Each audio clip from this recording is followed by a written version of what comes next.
Sebelum lanjut ke pembahasan otak dan bahasa, di sini saya akan menjelaskan permasalahan-permasalahan yang terjadi pada otak dan bahasa, yaitu yang pertama, bagaimana perkembangan otak sejak zaman dahulu. Yang kedua, bagaimana hubungan antara otak dan kemampuan bahasa seseorang.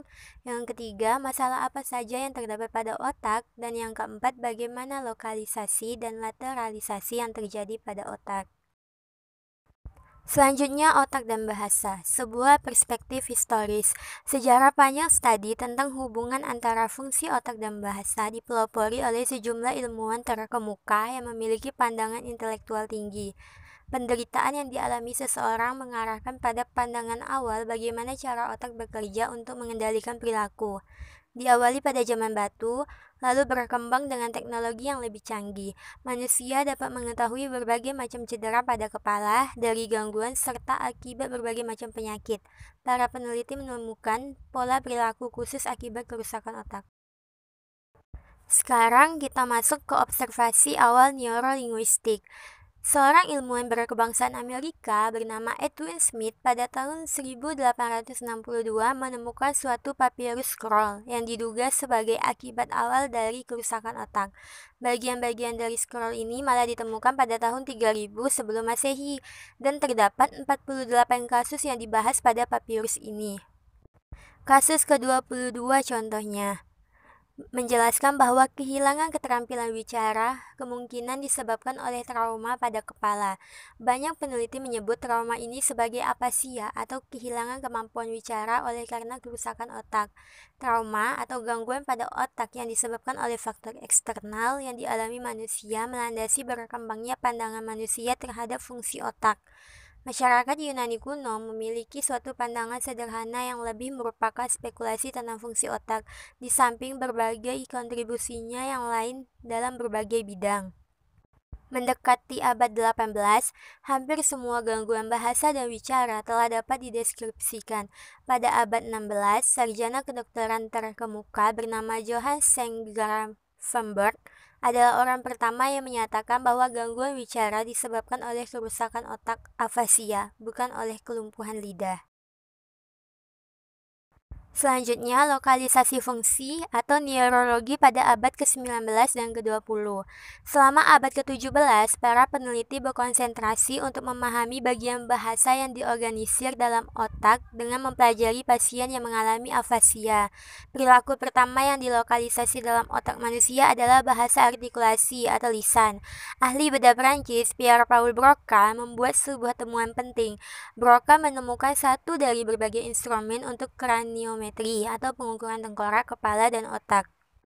Sebagai bapak penemu antropologi fisika, Broca sangat terkesan dengan ukuran otak dan hubungannya dengan umur, jenis kelamin, inteligensi, ras, dan lingkungan.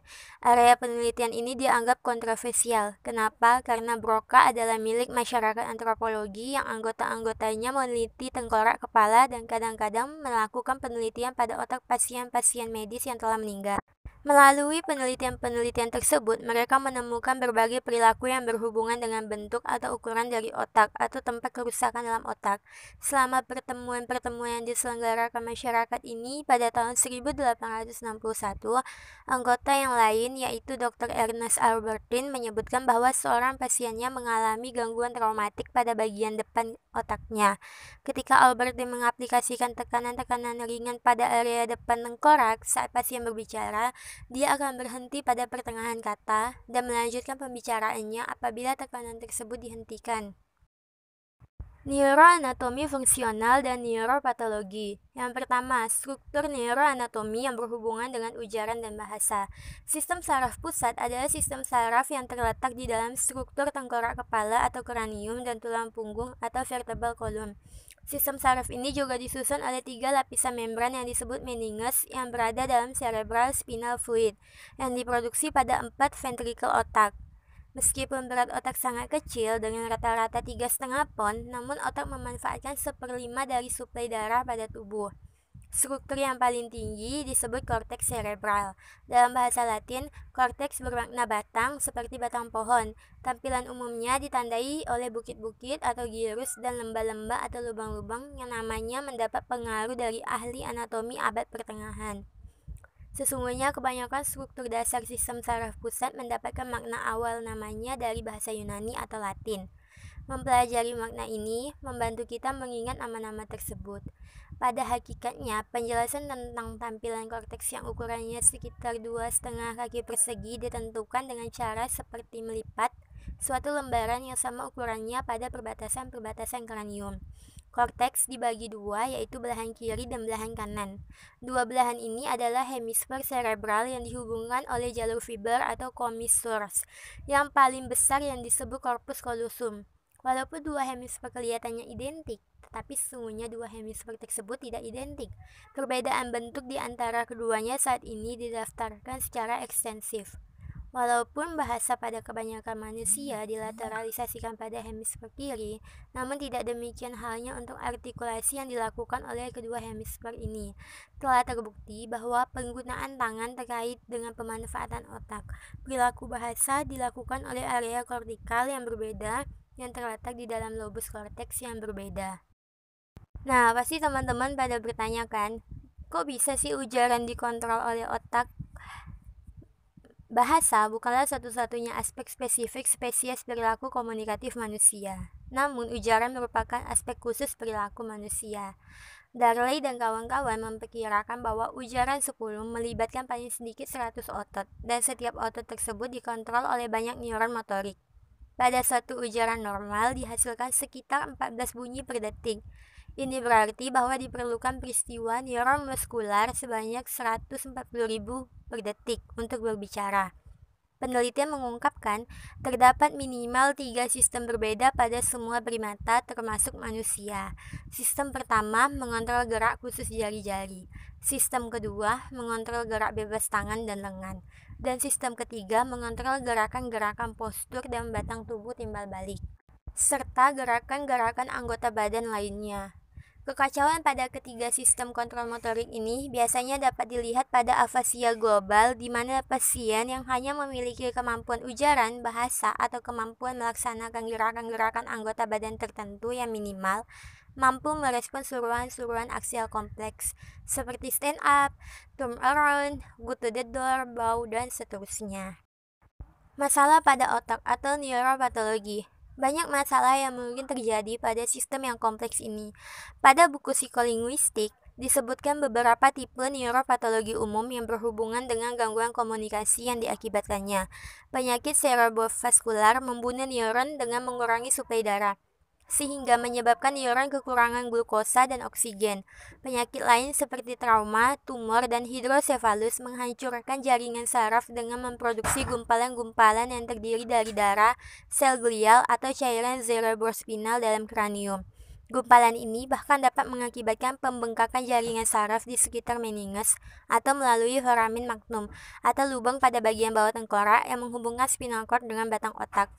Beberapa penyakit seperti multiple sclerosis mengganggu konduksi impuls saraf dengan merusak penutup myelin dan akson yang dibentuk dari sel-sel 13 oligodendroglial pada CNS dan sel-sel Schwann pada PNS. Parkinson dan Chorea Huntington disebabkan oleh ketidakseimbangan neurotransmitter yang mengganggu fungsi basal ganglia. Penyakit-penyakit lainnya seperti myasthenia gravis terjadi karena penurunan fungsi reseptor neurotransmitter yang terletak pada otot-otot. Selanjutnya, lateralisasi fungsi otak.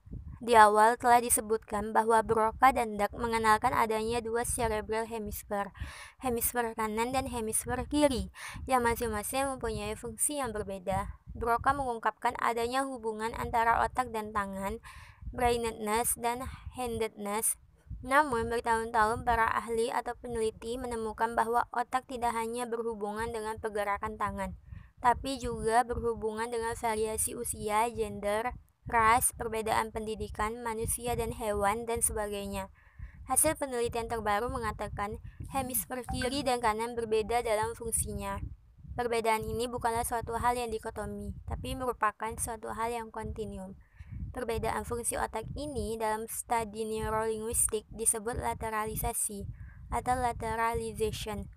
Banyak pakar yang meragukan teori lateralisasi. bahwa pusat-pusat bahasa dan ucapan berada pada hemisfer kiri. Mereka berpendapat bahwa seluruh otak bertanggung jawab dan terlibat dalam proses pemahaman dan produksi bahasa. Namun demikian, dari bukti-bukti eksperimental yang dilakukan terhadap otak, kebenaran teori lateralisasi itu patut untuk dipertimbangkan. Yang terakhir, cara memandang hubungan antara otak dan bahasa. Berbagai macam pendekatan ilmu dilakukan untuk meneliti tingkah laku dan fungsi bahasa. Disiplin ilmu seperti psikolinguistik secara tipikal mencoba menjelaskan tingkah laku dalam hal deskripsi pemrosesan informasi, sedangkan neurolinguistik mencoba menjelaskan tingkah laku yang sama namun dalam hal proses-proses secara neurologi. Fasiologi linguistik sekitar tahun 1980-an berbagai macam pendekatan berkembang yang merupakan pencampuran dari ilmu psikologi kognitif dan neuropsikologi. Neuropsikologi kognitif ini mempunyai tujuan dasar yaitu untuk menjelaskan bentuk-bentuk performance kognitif yang bermasalah terlihat melalui gangguan luka di otak untuk mencari kesimpulan tentang proses-proses kognitif yang sempurna atau normal dari bentuk-bentuk yang bermasalah dan kemampuan normal yang terlihat pada otak yang terluka. Nah, itulah tadi pembahasan